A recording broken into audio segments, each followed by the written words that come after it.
las teorías que guiaron el triunfo de octubre. Ese es el propósito.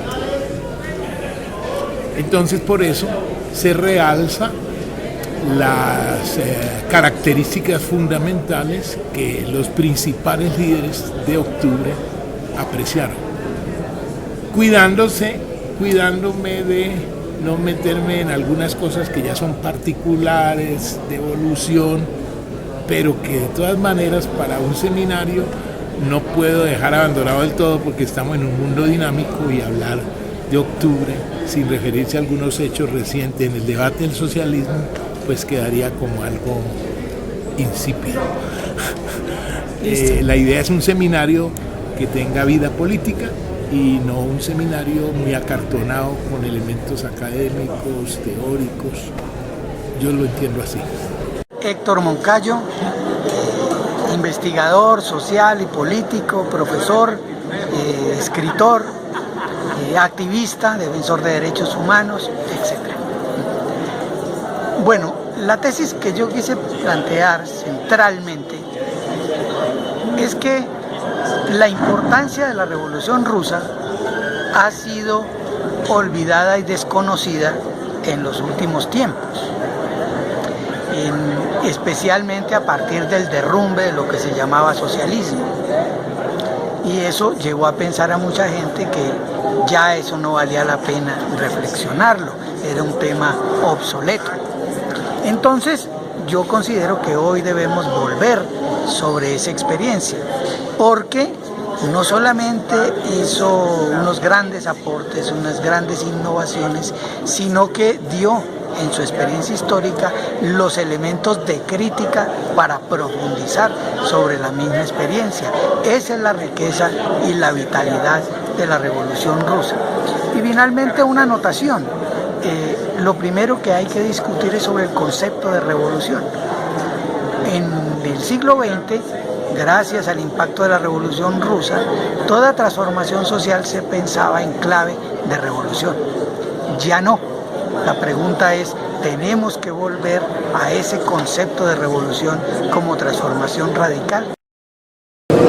La propuesta que hemos traído a este seminario toma como premisas básicas las siguientes, podríamos señalar. Primero, hemos señalado que hay que entender a la revolución bolchevique de 1917 como una comprobación política de la teoría elaborada por Marx y Engels respecto de las características, las contradicciones fundamentales existentes en el capitalismo, hacia dónde deviene el desarrollo de esas contradicciones, cómo resolverlas y el papel que cumplen las clases en esos procesos. De manera particular, el papel que cumple la clase obrera como fuerza fundamental transformadora de la sociedad capitalista y la necesidad que tiene esta de establecer un tipo de gobierno, un estado de dictadura del proletariado, como ellos mismos ya la establecieron en sus escritos. Entonces, señalamos que la Revolución Rusa lo que hace es confirmar en la práctica o con la práctica política los postulados marxistas. Luego establecemos nosotros el criterio que el capitalismo durante todo este periodo efectivamente ha enfrentado o ha sufrido cambios, transformaciones de distinta índole, inclusive dentro de los procesos productivos del mismo. Pero los elementos esenciales que caracterizan al sistema de producción y de explotación capitalista no han variado. Puede haber, y de hecho ha existido, un desarrollo de la informática, un desarrollo tecnológico, científico, pero el elemento nodal que permite la capitalización está presente, y esta es la extracción de la plusvalía del trabajador. La dominación a través de la explotación asalariada está presente, y al mismo tiempo continúa presente ese proceso de concentración y descentralización de la riqueza, que es lo que provoca al mismo tiempo una mayor socialización de la producción con los consecuentes efectos sociales de agudización de las condiciones de vida y la diferenciación entre las clases. Al mismo tiempo sostenemos que en este periodo se ha producido también un proceso de afirmación del control del capital financiero imperialista que lo que hace es confirmar la tesis leninista respecto del propio imperialismo. Entonces, si estos elementos objetivos están presentes, evidentemente la única posibilidad de resolverlos es a través de la revolución socialista. En otras palabras, hay condiciones objetivas para el triunfo de la revolución. Luego establecemos el criterio que la burguesía ha ensayado una serie de propuestas de distinta índole, desde las abiertamente anticomunistas hasta aquellas que hablan de buscar modelos alternativos al socialismo. Todas ellas han fracasado, todas ellas han fracasado, pero decimos eso no significa que la burguesía no tenga capacidad de maniobra o que esté cerrado ya el ciclo de la posibilidad de su ejercicio de dominación. Tiene una capacidad de maniobra, por eso está en el poder, pero señalamos hay condiciones para que los trabajadores de los pueblos avancen. En ese caso hemos dicho, ya corresponde ver a las organizaciones revolucionarias cómo deben actuar para dar una respuesta a esa circunstancia. En síntesis, nosotros decimos hay condiciones objetivas para el triunfo de la revolución.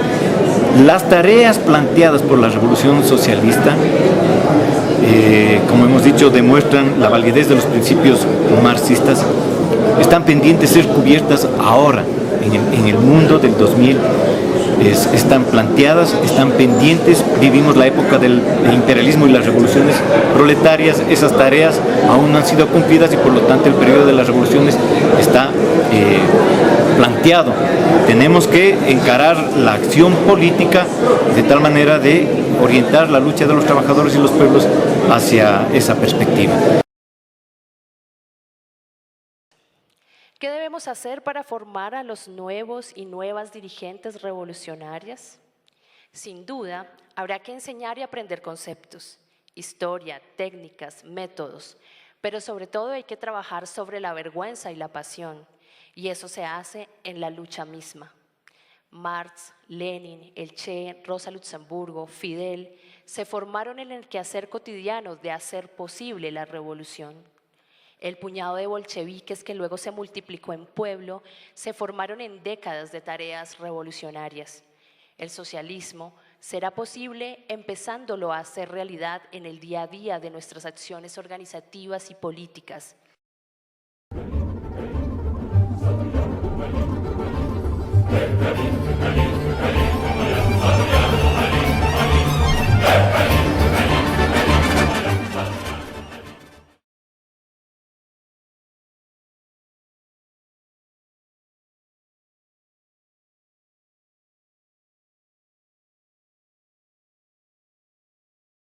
La pregunta que nos convoca en este momento es si la crisis capitalista nos genera posibilidades de reivindicar un proyecto socialista.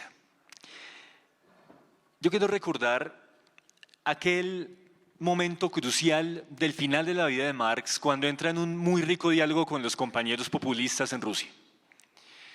En esos momentos ustedes saben que hay una discusión sobre si era posible, preguntaba Vera Zasulich, por ejemplo, saltar del feudalismo a el socialismo, teniendo en cuenta que había unas ciertas instituciones de la comuna rural rusa que permitían un encuentro comunitario que podía ahorrarse el paso del capitalismo en la situación rusa. Todos sabemos que Marx tuvo varios problemas para responder la carta, que hizo varios borradores y que al final pues, le respondió a Vera Zasulich. En las investigaciones más recientes hemos encontrado algunas cartas que son bien interesantes. Y hay una carta que es bien particular y fue la que le envió a Mijailovsky en 1878. Marx plantea: acontecimientos de una semejanza extraordinaria que tienen lugar en diferentes contextos históricos llevan a resultados totalmente diferentes. Estudiando cada uno de esos desarrollos por separado y luego comparándolos, se puede descubrir fácilmente la clave del fenómeno, pero nunca se alcanzará el éxito con la llave maestra de una teoría histórico-filosófica general cuya suprema virtud consistiera en ser suprahistórica. Aquí Marx no está negando el trabajo de la teoría. Aquí Marx tampoco está negando el trabajo de la generalización. Lo que nos está diciendo es que tenemos el deber de renunciar a cualquier teoría que se pretenda por encima de la marcha concreta de la historia. Aquí incluso tenemos un adelanto de esa crucial distinción que entre otras cosas desarrolló Lenin entre el modo de producción y la formación social concreta. Entre el modo de producción como un objeto teórico abstracto y la formación social concreta donde realmente se encarnan las tendencias de la acumulación o de la producción. Porque una gran enseñanza de Marx, de Lenin y de Rosa Luxemburgo es la necesidad de analizar las situaciones concretas a partir de esas formaciones sociales específicas. Y cómo entonces la pregunta por la crisis actual nos lleva a mirar precisamente a las formaciones sociales actuales. Los primeros capítulos del Capital están enfocados en un problema crucial, el problema del valor. Y en el capítulo famosísimo, o en la parte famosísimo sobre el fetichismo de la mercancía, Marx lanza una metáfora un tanto extraña. Él dice, el valor se presenta como un jeroglífico social. El genial marxista venezolano Ludovico Silva, en un libro hermoso que se llama El estilo literario de Marx, resalta cómo Marx tendía generalmente a acudir a metáforas y que esta es una de las más brillantes. Pero creo que esta no es una metáfora inocente, porque Marx está hablando aquí de un problema crucial, del problema del lenguaje. Marx, cuando habla del lenguaje, no está hablando de textos, está hablando de algo mucho más importante, está hablando de la vida en común. El tema del lenguaje en Marx aparece en al menos 3 ocasiones. Primera, al inicio de la ideología alemana. Él dice que la primera aproximación a la conciencia es el lenguaje.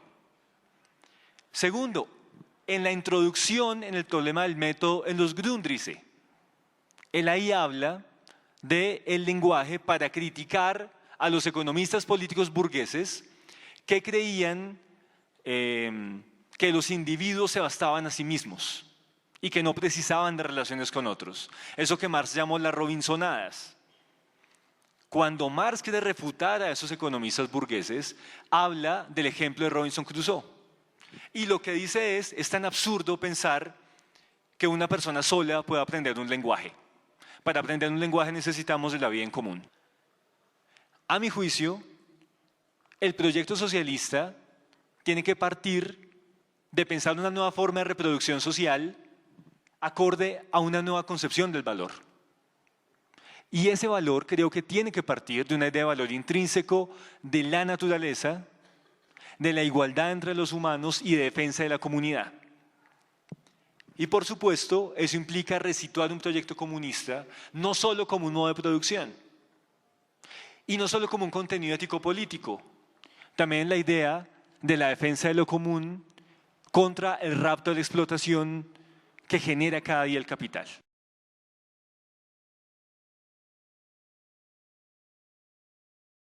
Un tema principal que lo ubicamos respecto de este tema es volver a leer el marxismo como lo señalaron una y otra vez sus principales fundadores. El marxismo no es sino, se ha dicho, el análisis concreto de la realidad concreta. Y segundo, es una doctrina cuyos postulados no son un dogma, no son un conjunto de dogmas, sino más bien sus postulados constituyen una guía para la acción, es decir, para la acción revolucionaria, para la acción del cambio. A los bolcheviques rusos, efectivamente podemos ubicarlos como una organización revolucionaria que hizo desde su fundación, desde su integración como tal por los años de 1905 y desde antes, los esfuerzos para conocer de mejor manera la realidad. Y dos, para que en medio de esa realidad los intereses, en primer lugar, de los trabajadores, de la juventud, de las mujeres y del pueblo en general estuviese presente en su actividad política. Y podemos revisar las obras, los trabajos teóricos de aquellos dirigentes que se situaron efectivamente en la cúpula de la dirección revolucionaria, primero del Partido Obrero Socialdemócrata Ruso, y posteriormente el Partido Comunista Bolchevique de la Unión Soviética. Digo, necesitamos, revisando y conociendo esas obras, justamente entender el esfuerzo por conocer la realidad, uno, y segundo, en todos los aspectos de la práctica política, partir de los intereses de los trabajadores y los pueblos. La praxis revolucionaria de un partido, de una organización política, tiene que ver con este conocimiento de la realidad, uno, y con este interés en partir siempre de los intereses de los trabajadores y los pueblos.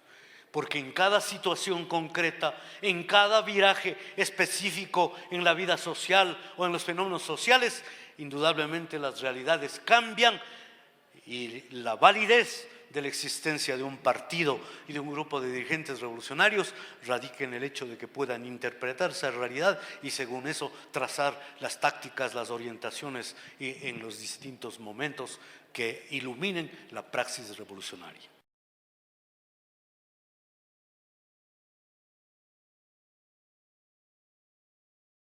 Es innegable el impacto de la Revolución de Octubre, o fue innegable el impacto de la Revolución de Octubre para el mundo entero, toda vez que implicó el inicio de una nueva etapa en el mundo, demostrando que sí se podía arrebatar el poder político a las clases dominantes y a los medios de producción. Y yo creo que esa ha sido una constante en estos 100 años y ha habido múltiples manifestaciones de ellos, particularmente en nuestro continente, a pesar de épocas oscuras, donde ha habido dictadura, donde ha habido represión, donde ha habido muerte, precisamente a esa clase, a esa intervención directa de las masas.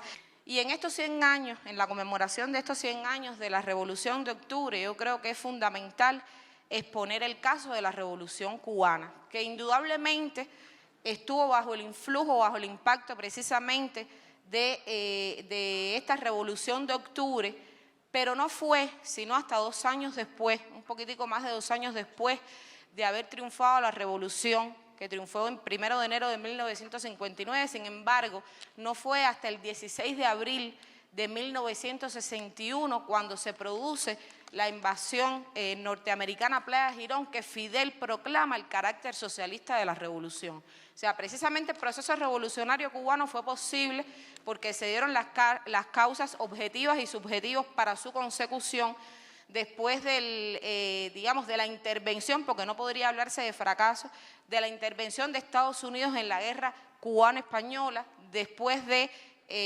convertirse Cuba en neocolonia de Estados Unidos, pues se dieron las causas precisamente por esa dominación, por ese despojo tan acuciante que se estaba dando en nuestro país. Fue posible el triunfo de la Revolución Cubana, que tuvo ese triunfo, yo creo que tuvo una columna vertebral y fue precisamente el pensamiento martiano, el pensamiento de José Martí, que es el héroe nacional de Cuba, que es el apóstol de la Revolución Cubana, que vio desde muchísimo antes cuáles eran las pretensiones del imperialismo norteamericano y alertó de ese peligro, no solo para Cuba, sino para el continente en sentido general. Y la Revolución Cubana tuvo una peculiaridad, y no solo fue su impacto para el continente en sentido general, sino todas las transformaciones profundas y la radicalización de ese proceso revolucionario, con las nacionalizaciones de las empresas, con la salida de Estados Unidos de Cuba, con la reforma urbana, con la campaña de alfabetización, o sea, una radicalización total en todos los órdenes para poder llevar adelante ese proceso. Es un proceso que prácticamente va a cumplir 60 años en el 2019, que es un proceso que ha ido avanzando, que ha ido progresando, aunque no sin dificultades. La primera dificultad que tiene la Revolución Cubana es estar a 90 millas del imperio más grande que ha conocido la historia de la humanidad, que es yo siempre pienso, yo soy muy joven, o sea, ya tengo unos añitos, alguna experiencia, pero soy muy joven, y siempre pienso en la osadía del pueblo cubano de construir una revolución socialista en las narices del imperio norteamericano.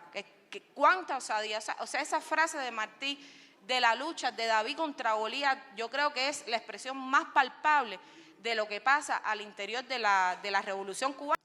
Es una revolución que tuvo un vínculo muy estrecho con el proceso socialista en la URSS.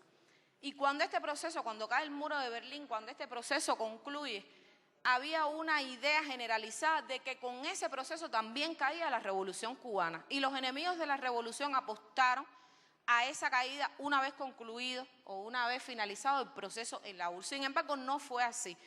Y yo creo que la causa fundamental de que eso no haya sido así es primero la certera conducción de nuestro líder, del líder de la revolución, de Fidel Castro, la convicción del pueblo cubano de que había que mantener ese proceso revolucionario a pesar de las dificultades por todos los logros.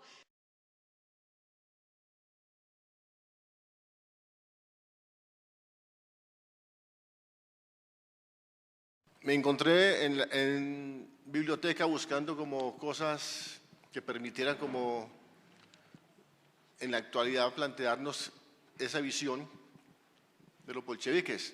Y me encontré con una edición no tan vieja, reciente, ni tampoco tan nueva, de Constantino Bertolón, donde habla de una antología de Lenin y hace referencia en muchos escritos allí originales de los bolcheviques y de Lenin, particularmente antes del proceso revolucionario. Voy a hacer lectura del documento que preparé y que he titulado El proceso revolucionario de octubre, impactos y significados. Hablar hoy de la revolución bolchevique para muchos parece fuera de lugar, de estar por fuera del momento político, de solo entenderse como algo que ocurrió, que es solo el pasado. Por tanto, que corresponde al fin de la historia, entre comillas. Para muchos otros, la reestructuración de la Unión Soviética a finales de los 80s constituye el triunfo del capitalismo sobre el socialismo. Es la pérdida de la utopía proletaria. Desconocer este hecho como hito histórico que trascendió los límites internacionales, que tuvo un gran impacto en el conjunto de las sociedades del mundo, es una de las formas que combatir e ignorar tanto el proceso revolucionario de los bolcheviques como a su líder, Vladimir Ilich Ulyanov Lenin. Entonces, ¿cuál es el significado que representa para el mundo contemporáneo los hechos de octubre de 1917? Sin lugar a caer en exageración, podemos afirmar que el proceso revolucionario de octubre de 1917, dirigido por los bolcheviques, constituye uno de los hechos revolucionarios de mayor influencia en el mundo contemporáneo, que tras la Segunda Guerra Mundial se plantea como respuesta y alternativa a la crisis capitalista y al liberalismo burgués, poniendo en práctica los principios y esquemas del socialismo como fundamento de un Estado. Para el mundo contemporáneo, la revolución bolchevique, junto con la revolución francesa y la revolución industrial, son los hechos históricos más importantes de la humanidad contemporánea. El triunfo de los bolcheviques al derrocar el Estado zarista e implementar un Estado socialista confirma al mundo entero de las condiciones del proletariado para transformar y apropiarse del poder burgués capitalista, que pueden gobernar sin burguesía, que pueden producir sin capitalistas y que pueden construir socialismo a pesar del cerco capitalista.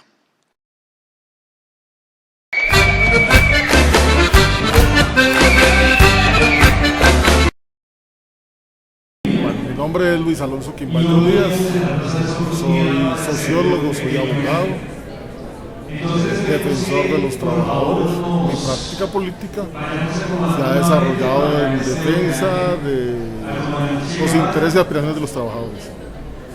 La ponencia que he presentado fundamentalmente lo que busca señalar es la vigencia del pensamiento revolucionario, la vigencia de la teoría revolucionaria señalada por Lenin y Stalin en medio de la revolución bolchevique de octubre. Bueno, mi nombre es Martina Pese, formo parte del Frente Darío Santillán y la verdad es que nos genera una profunda alegría por estar participando de este seminario. Nos genera una alegría porque es encontrarnos con un montón de compañeras y compañeros que vienen luchando a lo largo y ancho del continente. Me tocó recién dar la ponencia sobre el Che Guevara y un poco nuestra idea era poder traer esas múltiples dimensiones que representa el Che, sobre todo esa cuestión que era tan particular de su pensamiento que tenía que ver que la práctica no podía ir separada de la teoría. Esto lo podemos ver a lo largo de toda su vida, lo podemos ver en la elección que tomó para ser médico tan joven, lo podemos ver después en la opción de abandonar su país e irse a un lugar que quedaba bastante lejos de su casa a generar ese horizonte revolucionario, y también lo podemos ver después en el último hecho que marcó su vida, que fue su vida a Bolivia. Él realmente creía que el proyecto continental era necesario, que la revolución era necesaria y que tenía que hacerse en todas las partes del mundo, y estaba dispuesto a no descansar hasta que eso fuera realidad.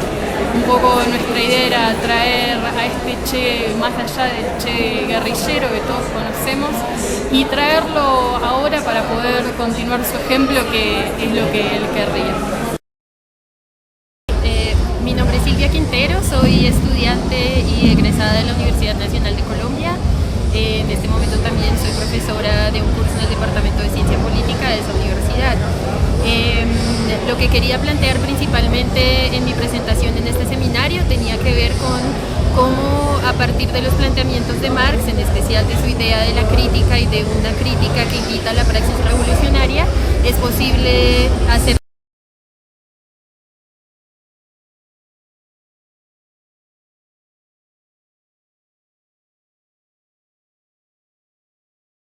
actual, como las teorías feministas o lo que sucede con el antiespecismo. La intención es entonces pensar cómo las categorías de Marx y la relación, además de estas otras formas de dominación, con el sistema o el modo de producción capitalista, generan también una situación más compleja que merece que nos hagamos nuevas preguntas respecto a cómo la relación entre ambos, entre las distintas formas de dominación, más bien, no solo son dos, sino muchas, plantean un panorama mucho más complejo, pero que nos invita también a formas de acción política alternativas y a una práctica política actual y renovada. Bueno, mi nombre es Pablo Solana, participé del seminario en representación del colectivo de la revista Lanzas y Letras, y nos pidieron que expongamos sobre la actualidad y vigencia del legado del Che Guevara para los movimientos latinoamericanos hoy. Así que preparamos una ponencia que inició con un recorrido histórico de los distintos ciclos revolucionarios en el siglo XX, donde el guevarismo sí fue un momento importante a partir de la Revolución Cubana, que abreva en momentos previos revolucionarios de América Latina, pero que marca su propia impronta. Como todo ciclo histórico, el guevarismo de entonces tuvo su momento, su expansión y también sus límites, y fueron otras las expresiones políticas revolucionarias que siguieron en el continente.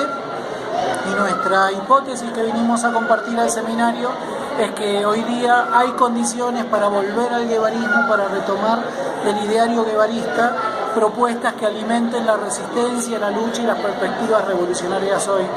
No tal vez por los aspectos más caricaturizados, por decirlo así, del Che, el guerrillero, el manual de guerrilla y todo eso, que podrá ser en algunas realidades una posibilidad, sino por su dimensión ética, humanista, por su forma no dogmática de entender el análisis de la realidad y de construir un proceso revolucionario, ya sea desde la lucha o cuando tuvieron la posibilidad en Cuba desde el ejercicio del poder. Esa dimensión del Che, más integral, más amplia, más, si se quiere, ética de lo que implica el guevarismo, es la que creemos que es digna de ser reivindicada y recuperada hoy para los movimientos populares y revolucionarios del continente.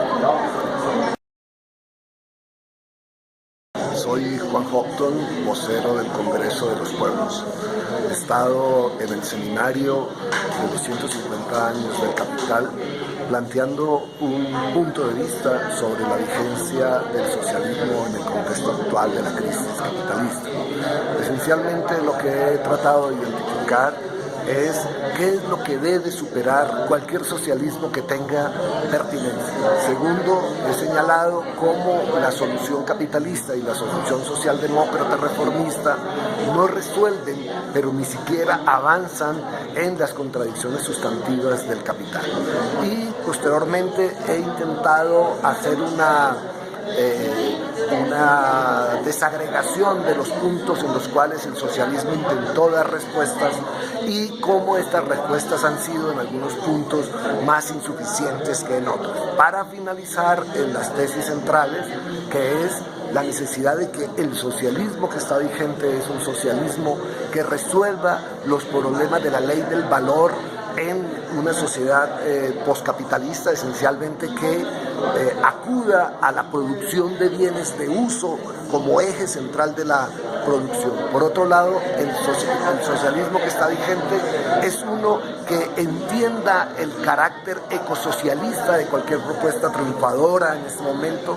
En tercer lugar, un socialismo que sea feminista y antipatriarcal, un socialismo que esté basado en el poder popular, en el carácter no delegable del poder de la asamblea, de la clase en sus distintas formas organizativas, un socialismo que fundamentalmente estimule y esté guiado por un pensamiento emancipador. Esos han sido esencialmente los argumentos que he planteado en esta ponencia. La intención de mi reflexión en esa ponencia era buscar resolver unas preguntas que daban cuenta de la experiencia de la Revolución de Octubre que nos puede aportar a la actualidad.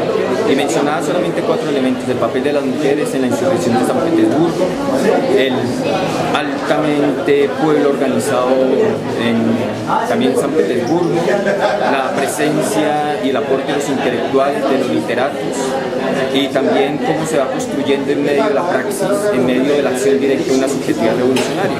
Asimismo, una crítica a lo que yo considero un dogmatismo del marxismo, en el que se positivizó y se instrumentalizó una serie de categorías dialécticas, convirtiéndolo en un sistema omnicomprensivo y casi metafísico, que no da cuenta de la lucha histórica y la lucha política. Y un tercer momento, de cómo desde nuestra América se ha venido construyendo una nueva subjetividad revolucionaria, una nueva cosmovisión socialista, que pasa también por superar los paradigmas de la razón científica técnica del mundo moderno, que de una otra forma se reconoce también al interior de algunas posturas ideológicas de la izquierda.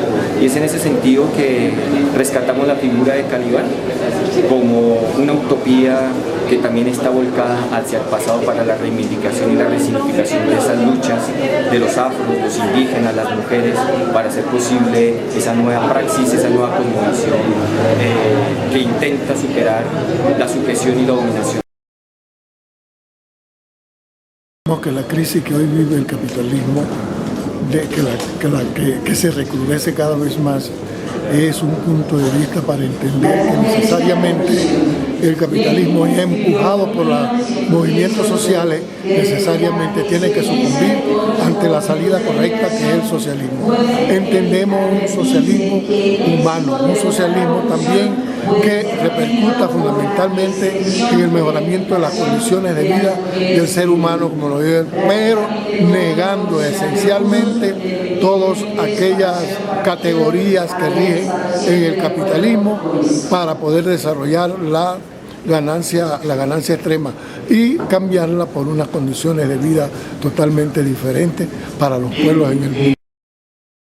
Bueno, me llamo Alfonso Renero, soy militante del Frente Popular Revolucionario y en esta ocasión vengo a nombre de esta organización al Seminario Internacional del Centenario de la Revolución de Octubre y los 150 años de la publicación del Capital.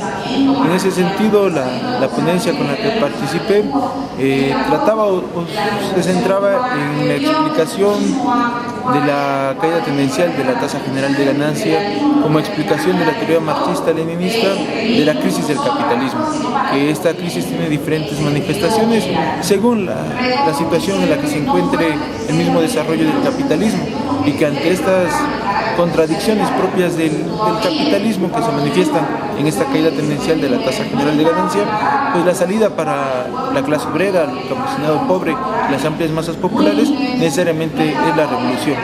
Y es allí donde se vincula con la experiencia de la revolución bolchevique, la revolución soviética de 1917, y con la experiencia de la construcción y edificación del socialismo en las 4 décadas siguientes, ¿no? En la cual pues es una economía, se desarrolla, pero no solamente en aspectos económicos, ¿no? Se desarrolla la sociedad, un desarrollo pleno del ser humano, en el cual se desarrollan ciencia, arte, educación, deportes, es decir, se busca y se dan los primeros pasos importantes en la consolidación del desarrollo de manera armónica del ser humano con la misma naturaleza, pero también entre el mismo ser humano. Digamos, eso es lo que se trató de exponer de manera, ahora sí que aquí resumida, y también nos parece como organización muy importante la realización de estos tipos de eventos, primero, porque es un espacio de discusión desde las diferentes visiones de la necesidad de la transformación de la sociedad. Segundo, porque nos parece que es importante que en los aspectos académicos también las organizaciones, los militantes revolucionarios vayamos ganando espacios para que para hacer llegar esos planteamientos de transformación de la sociedad a la juventud, teniendo en cuenta que este es un sector fundamental para los procesos revolucionarios, pero también tenemos la tarea de romper este esquema, que no solamente se quede la discusión en el tema académico, sino también llevarlo a los sindicatos, a las organizaciones campesinas, a las organizaciones de los pueblos originarios, y aquí también nos parece importante la pluralidad. Se han tocado elementos que tal vez como organizaciones no se han profundizado, sin embargo se contemplan. Entonces esa parte saludamos. También importante la participación de otras delegaciones internacionales para compartir experiencias de lo que se ha hecho en los diferentes países, pero también pues externar la visión que se tiene desde México, de lo que está pasando en el Ecuador, lo que pasa con los procesos de paz aquí en Colombia, y bueno, retomar toda esa experiencia. Mi nombre es Marcelo Leaus, soy miembro de la coordinación del movimiento de los pequeños agricultores de Brasil. Mi charla fue sobre la Revolución de Octubre y trouxemos algunos aportes que tratan de los marcos originales de cada revolución, mas que la Revolución de Octubre nos aporta algunos ensinamentos. Primero es la construcción del sujeto revolucionario. No segundo, el papel de las organizaciones de masa y de los partidos como instrumentos revolucionarios, dirigentes. Y tercero, se trata de la actualidad de Lenin y de la revolución para pensarmos la revolución en la América Latina y Caribe, donde formamos un bloque con obreros, campesinos, indígenas, mujeres, juventud, todas las personas que se coloquen junto con las organizaciones revolucionarias para hacer los cambios que necesitamos para la autodeterminación de nuestros pueblos. La ponencia será la vigencia del socialismo y la crisis del capitalismo. Las ponencias todas coincidieron en que el capitalismo no saldrá de su crisis, el capitalismo es la salida, y coincidieron en la necesidad de buscar un proyecto socialista pues, acorde con el día de hoy. Las diferencias se presentaron en el método.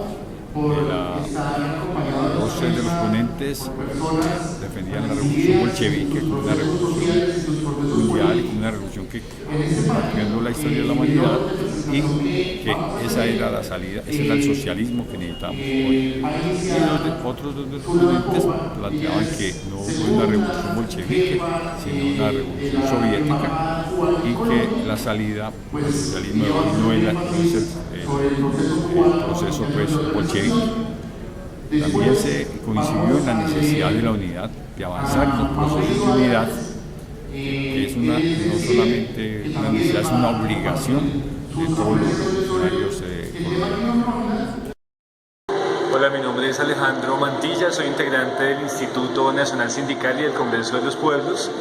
En el seminario presentamos una reflexión sobre cómo este es un momento de una grave crisis generada por el capitalismo, una crisis que no es solamente económica, es también una crisis de civilización, que se expresa en una crisis financiera también en una crisis en términos ambientales, cuya principal expresión es el cambio climático, y también con la agresión imperialista a los pueblos del mundo, con la persistencia del patriarcado y la mercantilización y agresión contra las mujeres y las opciones sexuales diversas. Y por eso planteamos la necesidad de repensar el socialismo a la luz de un proyecto de defensa de la naturaleza, defensa de la comunidad, y todo eso en el marco de un proyecto anticapitalista y antiimperialista.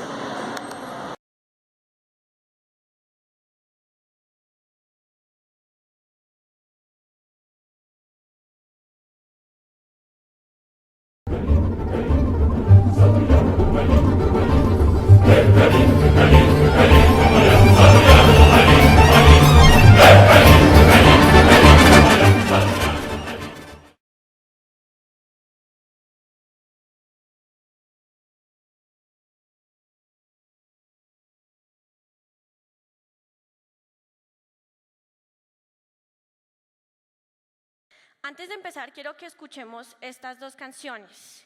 Entonces, la primera es Southern Man y la segunda es Sweet Home Alabama.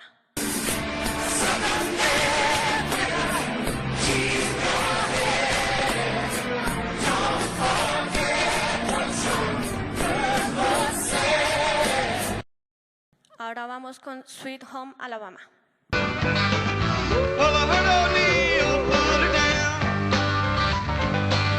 Well, I hope Neil Young will remember.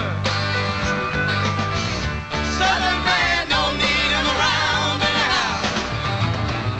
Sweet home Alabama. ¿Cuál creen que fue el cañonazo, el éxito del momento? ¿La primera? ¿La segunda? Resulta que en 1970 Neil Young, el de la primera canción, compuso Southern Man para rechazar todo el tema del racismo en Estados Unidos. Se trata de un hombre que maltrata a los esclavos, un hombre del sur de Estados Unidos. Y escribió otra canción, Alabama, en esa misma línea. En 1972, el grupo sureño, Lynyrd Skynyrd, escribió Sweet Home Alabama, la canción que les gustó a todos ustedes. La canción es una respuesta a Young, en la que le dice palabras más, palabras menos, las cosas están bien en Alabama. Respaldamos al gobernador. En la canción mencionan a un gobernador que gobernó en Alabama en 1963 en el marco de las movilizaciones por los derechos civiles de la población afroamericana. Dicho gobernador reivindicaba el Ku Klux Klan y la bandera sureña del esclavismo. Entonces, la tesis de la revista es que la forma importa. Pasemos a hablar de Lenin. Todas las personas presentes sabemos dos cosas. Primero, que Lenin era un tremendo estratega político. Segundo, que Lenin concebía los órganos partidarios de prensa como mecanismos de organización y agitación política, como lo propuso por allá en los primeros años del siglo XX, antes de escribir Qué hacer, para luego incluirlo en esa magnífica obra que sería fundamental para el triunfo bolchevique. Teniendo esas claridades, hagamos un breve y general repaso por los medios de comunicación en los que participó y fomentó Lenin.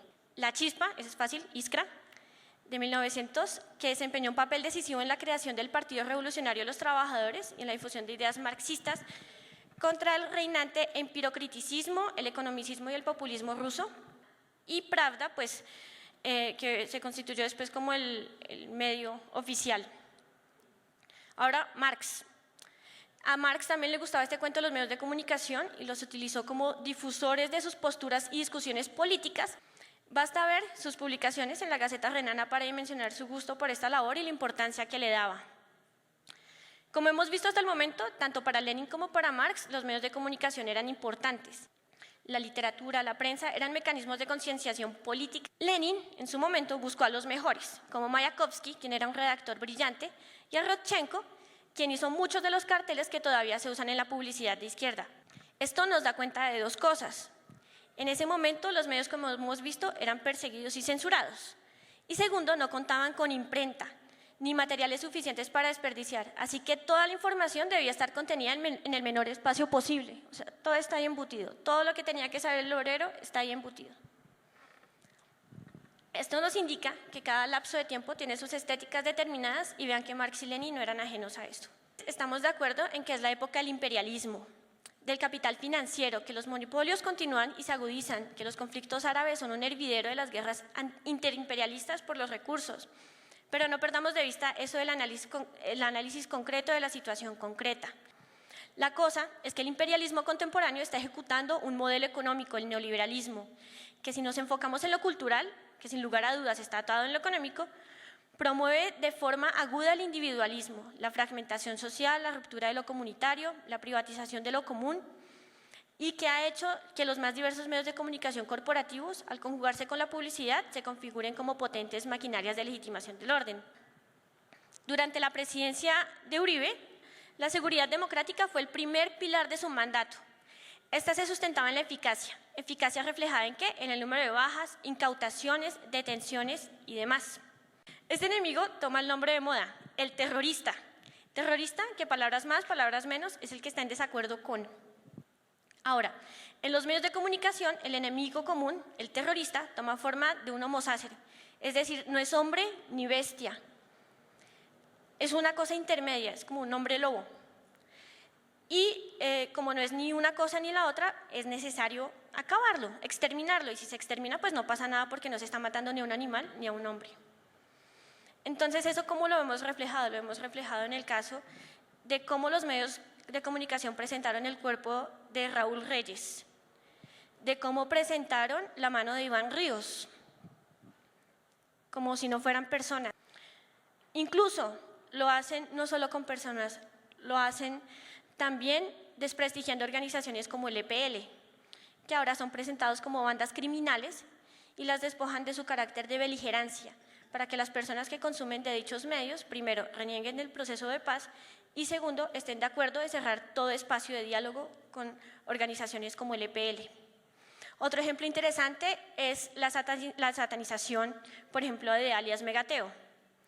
Megateo, o sea, uno le pregunta a alguien en la calle y dice, Megateo es un narcotraficante, un proxeneta. Y dice, ¿por qué? Porque en los medios salió que él usaba collares de oro, cuando los collares y las joyas de oro pues son tan comunes en la cultura campesina contemporánea. O sea, a partir de mentiras y elementos superficiales se empiezan a configurar una idea del otro. Volvamos a Lenin y a Marx.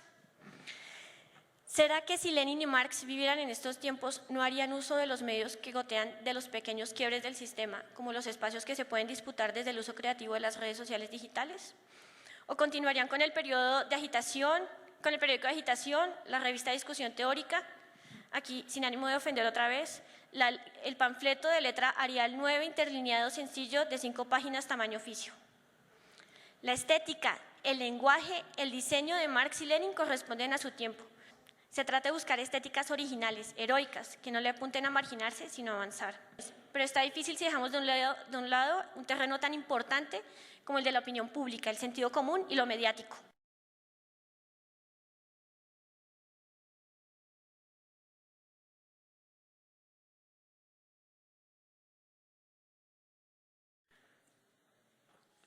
Hablar de las luchas antiimperialistas y la paz en el contexto del seminario de los 100 años de la Revolución de Octubre nos lleva necesariamente a fijar el escenario, las valoraciones, las connotaciones de la Revolución de Octubre en el contexto del desenvolvimiento de las leyes del capitalismo en su fase imperialista.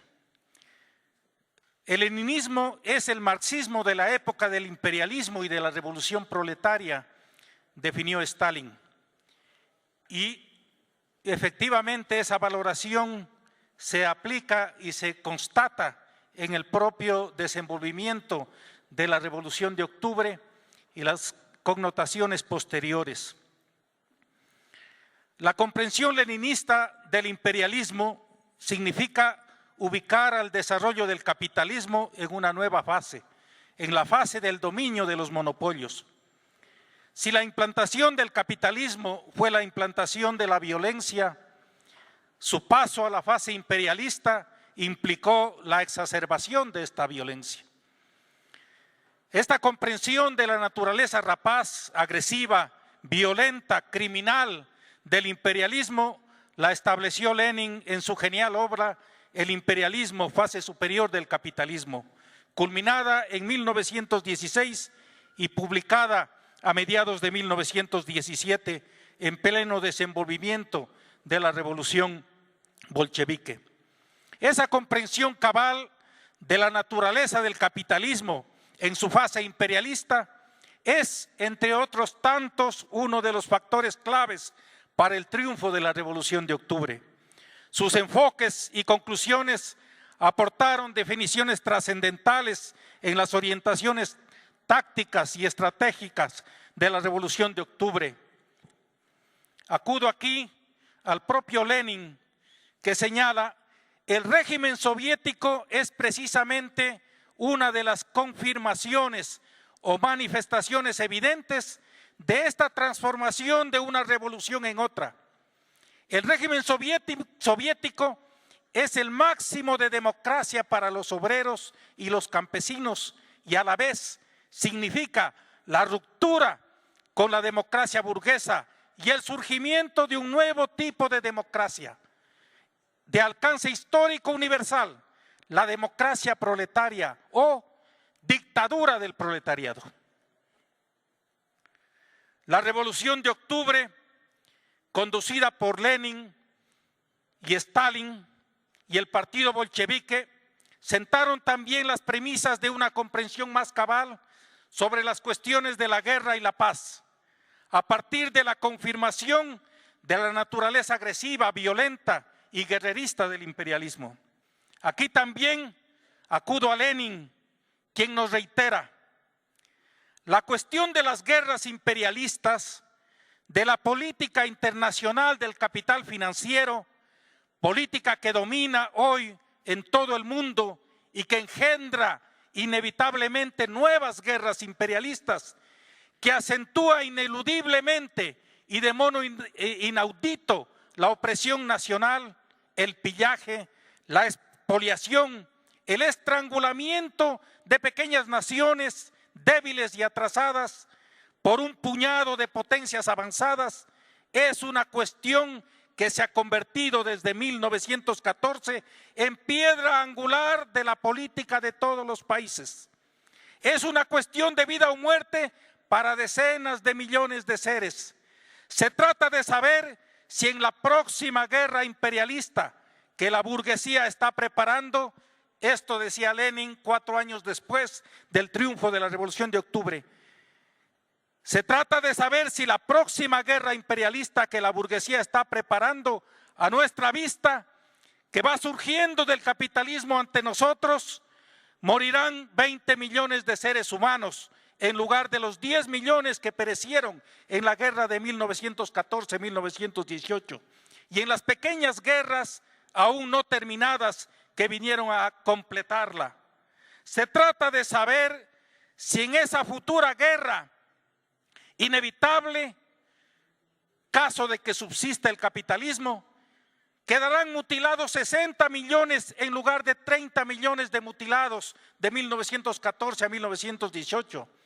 Nuestra Revolución de Octubre ha iniciado también en este punto una nueva época histórica universal. Los lacayos de la burguesía y su coro de eseristas y mencheviques, toda la democracia pequeño burguesa del mundo entero, que se dice socialista entre comillas, se burlaban de la consigna transformación de la guerra imperialista en guerra civil.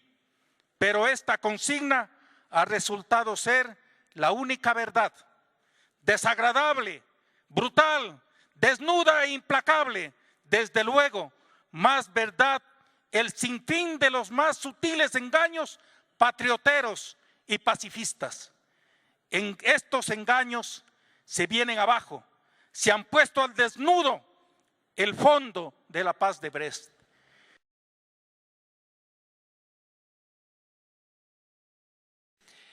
En primer lugar, planteamos que el concepto de imperialismo es enteramente vigente. Claro, yo lo digo en un escenario donde todos estamos de acuerdo con eso. Pero es importante decirlo, por una razón, porque en las últimas décadas han surgido enfoques y conceptos que creo que son apropiados, pero insuficientes. el pensamiento poscolonial, por ejemplo, el pensamiento decolonial, el enfoque de lo subalterno, han intentado enriquecer la tradición teórica de la lucha de los pueblos. Pero creo que ninguna de esas tradiciones, por importantes y por interesantes que sean, pueden tener la agudeza que sí tiene el enfoque del antiimperialismo y el concepto de imperialismo como tal. ¿Y por qué lo planteamos? Porque hoy vivimos un momento histórico que está marcado por un entramado de acontecimientos que solo pueden describirse con el concepto de imperialismo. Miremos algunos hechos. Primero, la inestabilidad geopolítica. Hoy realmente tenemos una geopolítica del caos que solo puede explicarse si miramos hacia la intervención imperialista de las grandes potencias, sobre todo, por supuesto, en los Estados Unidos. En segundo lugar, la competencia creciente de esas grandes potencias, que cada vez se vive a lo largo y ancho del planeta.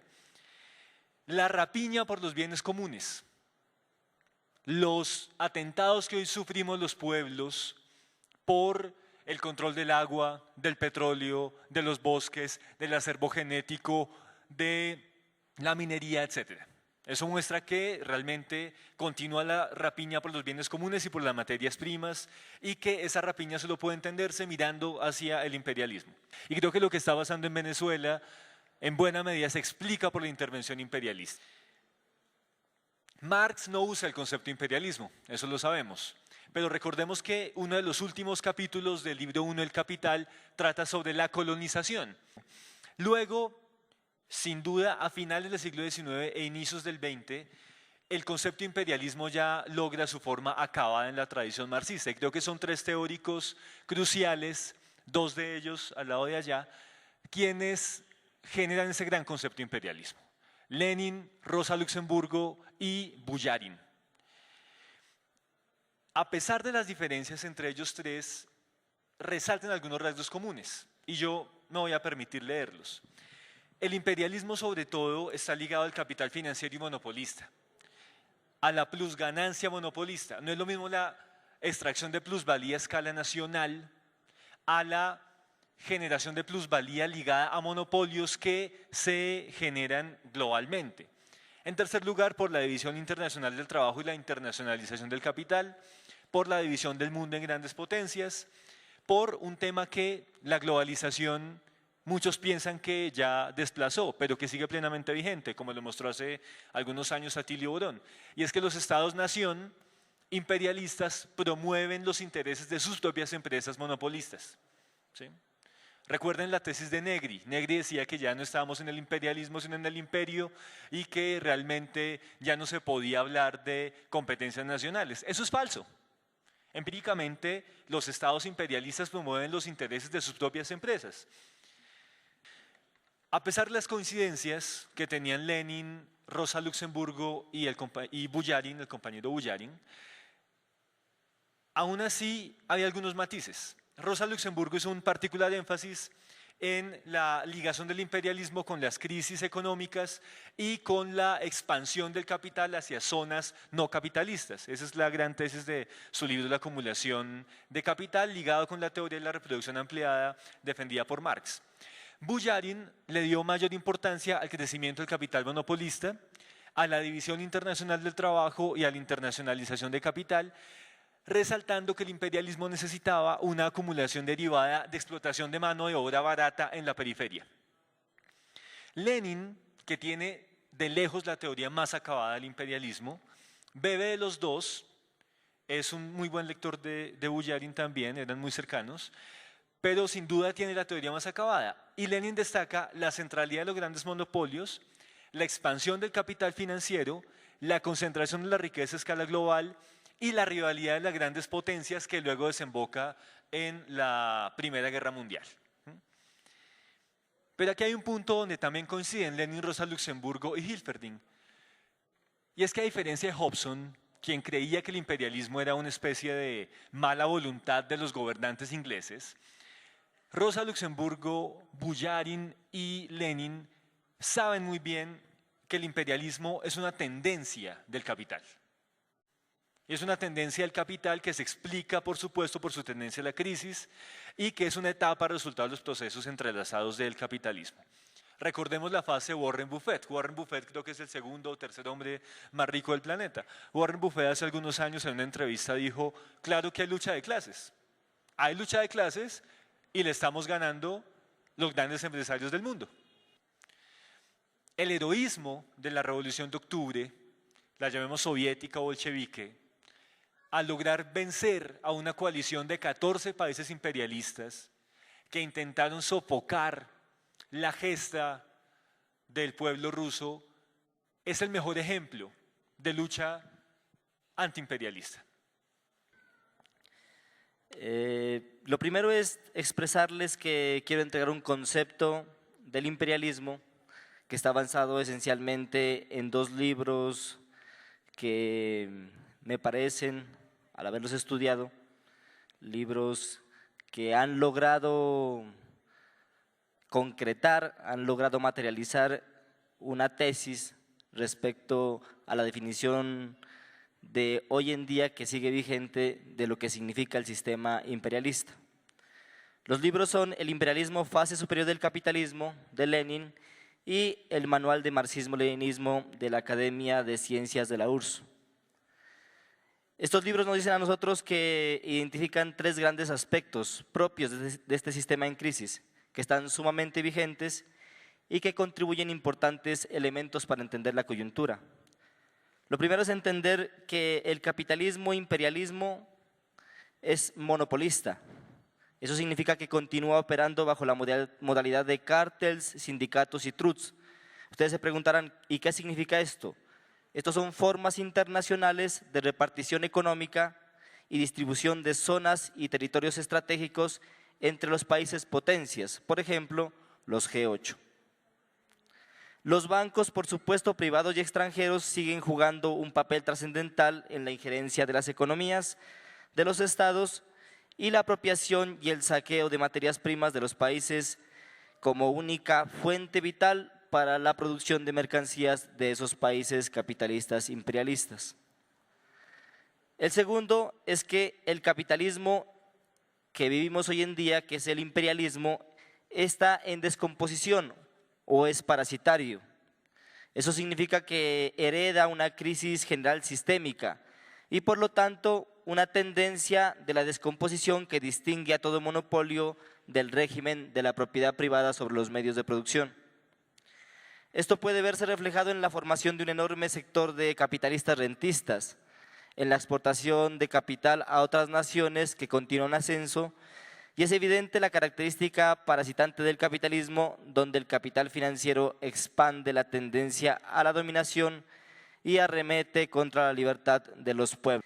Y el tercero es que es un capitalismo agonizante, porque inventa todo tipo de tácticas para autosostenerse sin que ninguna a largo plazo le renueve su notable vejez y decadencia. El neoliberalismo, por ejemplo, como salida a las profundas contradicciones internas del imperialismo, sin la apertura de nuevos mercados, sigue siendo aún así una fórmula sumamente limitada. Por ende, la promoción de las guerras no solo es un peligro, sino un hecho que posibilita renovarle condiciones para subsistir. Estas tienen derivaciones en los siguientes componentes propios de la naturaleza del capitalismo, que heredan el germen de las contradicciones fundamentales. Esas contradicciones obviamente están no únicamente en el plano económico, sino también político y social para la humanidad y el progreso de los pueblos. La primera es la crisis general y la última crisis cíclica del capitalismo. La segunda, las contradicciones internas del imperialismo, que son cuatro fundamentalmente, a saber. La primera, contradicción entre proletariado y burguesía. Los intereses de estas dos clases sociales son diametralmente opuestos y por tanto irreconciliables. Los dos luchan por acentuar la explotación e incrementar la ganancia y los otros por liberación social y nacional, autodeterminación y libertad. La contradicción entre socialismo y capitalismo, que a pesar de que muchos expresan que con la caída de la URSS en el 91 el socialismo deja de aparecer como un campo, aquí un compañero ponente planteaba la idea de que el capitalismo tiene un gran contendor y son los trabajadores y los pueblos, que obviamente al tener como norte fundamental la lucha por la liberación y también como comprender la necesidad a la salida estructural de todos los problemas, plantean el socialismo como una de las formas de darle un viraje completo a este sufrimiento que vive la humanidad, por así decirlo. La contradicción entre los pueblos y el imperialismo, la preservación de la naturaleza, de la vida y con ello de la libertad y el bienestar de la población en disputa contra el interés de lucro y ganancia por encima de todo. Y la última, que son las contradicciones imperialistas e intermonopolistas. Ahí es cuando nosotros, por ejemplo, yo encuentro una gran coincidencia con mi compañero, cuando él sustenta que no existe únicamente un solo polo imperialista. Al contrario, nosotros hablamos desde nuestra organización de una multipolaridad. Eso significa que esos imperialismos, el europeo, e incluso los mismos imperialismos que están ascendiendo, que los han llamado de economías emergentes, se disputan el mundo. Y esas contradicciones obviamente en algunos momentos, en algunos instantes, favorecen las revoluciones y favorecen la idea de poder debilitar, como hablaba Lenin, esos gobiernos burgueses nacionales para poder derrocarlos. La retirada de Estados Unidos del Tratado Transpacífico de Cooperación Económica, TTP, e intención de renegociación del Tratado de Libre Comercio de América Latina, de América del Norte, NAFTA, el verdadero papel de los llamados gobiernos alternativos. Entonces aquí yo tengo coincidencias con mi compañero de la delegación ecuatoriana, porque consideramos que fórmulas económicas como las que se han venido aplicando en Latinoamérica, que parten del desarrollismo, el neoestructuralismo y la tercera vía, quedan muy lejos de una construcción de un modelo político y social que sea opuesto al capitalismo. El fortalecimiento y la conformación de bloques y alianzas económicas, políticas y militares, los recientes llamados e incorporaciones a la OTAN. Recordemos que nuestro presidente Santos ya afilió a ese ejército que es antipatriótico, a la OTAN. El papel de organismos de carácter internacional, abro comillas, veedores de la paz mundial, cierro comillas, como la ONU y la Corte Penal Internacional, que cada vez más, ante las incesantes masacres y violaciones de derechos humanos cometidos por el ejército yanqui principalmente, revelan su papel de servilismo a los imperialistas, como otra vez el caso de los G8, quienes hacen llamados y sanciones puramente demagógicas. El reavivamiento del fascismo, el nazismo y la xenofobia como una constante en la degradación de la ideología capitalista. Primero, la lucha antiimperialista debe expresarse en la unidad de todos los pueblos del mundo, que sufren explotación, dominación, colonización, la injerencia, la expoliación, la represión y la guerra, que organizados alrededor de un gran frente antiimperialista y antifascista se conviertan en un puntal de resistencia y combate a todas las políticas de los países imperialistas y al imperialismo en general. 2. El internacionalismo proletario y la solidaridad de clase deben ser principios de este frente y será necesario agitarlos como un rechazo decidido y abierto a lo que significa el modelo capitalista como una forma de organización económica, social y política para la humanidad. 3. Este frente debe contener todas aquellas expresiones de las naciones del mundo que están por la defensa de los principios fundamentales, como la autodeterminación de los pueblos, la soberanía e independencia, la defensa de la libertad y la vida, y en esa ruta debe reconocer todos los actos que en su legítima defensa recurren las masas organizadas para combatir al imperialismo y hacerle frente a la guerra imperialista.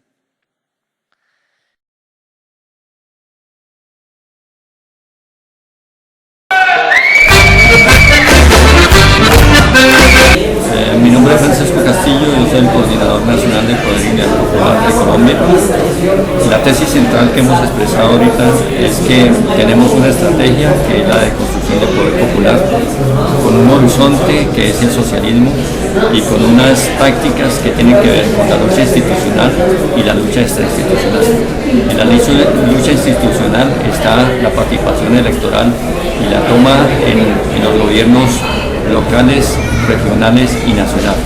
Y y la lucha extrainstitucional tiene que ver con la movilización social en nuestras organizaciones y el fortalecimiento a nivel territorial y por parte de los sectores. Me llamo Jaime Araujo Rentería, abogado democrático. La tesis central fue demostrar cómo la Revolución de Octubre estuvo ligado al tema de los derechos humanos. Desde el primer momento, Lenin llama a la revolución, pero bajo el supuesto del derecho a la paz, al pan, a la tierra y a la libertad. Y eso debe servir para que en el futuro, en Colombia, también hagamos un programa mínimo de derechos para hacer el cambio de justicia social que Colombia necesita. En La Habana no solamente estamos nosotros, sino que tenemos que estar más allá con los derechos de la salud, de la educación, de la vivienda, del trabajo, de la igualdad de jóvenes, de mujeres, de afrodescendientes, que no los tenemos en los acuerdos de La Habana. Bueno, la experiencia del seminario conmemorativo al centenario de la Revolución de Octubre es una experiencia inigualable, que cientos, centenares de hombres y mujeres de distintos puntos del continente nos hayamos encontrado aquí para reafirmar la vigencia de la Revolución Rusa, de la Revolución Socialista de Octubre de 1917, de su legado en el proceso de liberación de los pueblos del mundo. Es una reiteración de que sí, de que no es solo que tiene vigencia, sino que nos desafía a los latinoamericanos y caribeños a que cada uno en nuestros respectivos países, yo particularmente de República Dominicana y la organización que represento, podamos armar, poner a volar la imaginación, la creatividad, para que en un momento más temprano que tarde, es decir, ya, los oprimidos y las oprimidas del pueblo dominicano podamos dar al traste con el régimen de dominación y de opresión de todo tipo, político, nacional, de género, del pueblo dominicano. Reafirmar este compromiso con la Revolución Socialista de Octubre y su legado, con sus experiencias organizativas desde el punto de vista social, con su experiencia máxima de la organización, del compromiso de organización política, en este caso del partido que dirige ese proceso revolucionario, el Partido Comunista, las fuerzas democráticas y antiimperialistas. Reafirmar ese compromiso es lo menos que podemos hacer en la celebración de este centenario de la Revolución de Octubre. El mundo, el planeta hoy está desafiado a reiterar aquella sentencia de Carlos Marx en 1848. El capitalismo acabará con la humanidad si nosotros no acabamos con el capitalismo. Pero Carlos Marx no está en vivo, no está en persona. Nos corresponde a nosotros, de este momento histórico de la humanidad, salvar el planeta y salvar a la clase trabajadora, a los pueblos del mundo de la opresión imperialista. Muchísimas gracias a los organizadores por este maravilloso evento. Fue pensado para quienes no sabíamos mucho sobre esta propuesta, que tiene pies, cabeza, que es muy completa, que va más allá de posibilidades a corto plazo. Es una propuesta que es a largo plazo, que no solamente un ideario, algo que no se puede cumplir.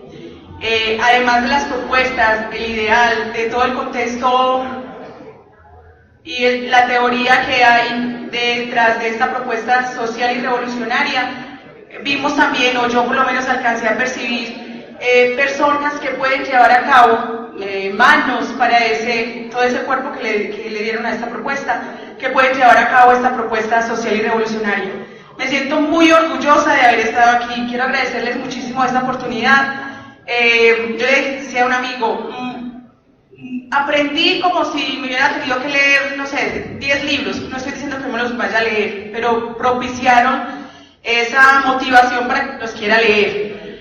Me siento muy feliz de la semilla que siento en mí de ser líder revolucionaria, sindicalista, y muy dispuesta, muy animada a seguir en este trabajo sindical y social que tengo por delante.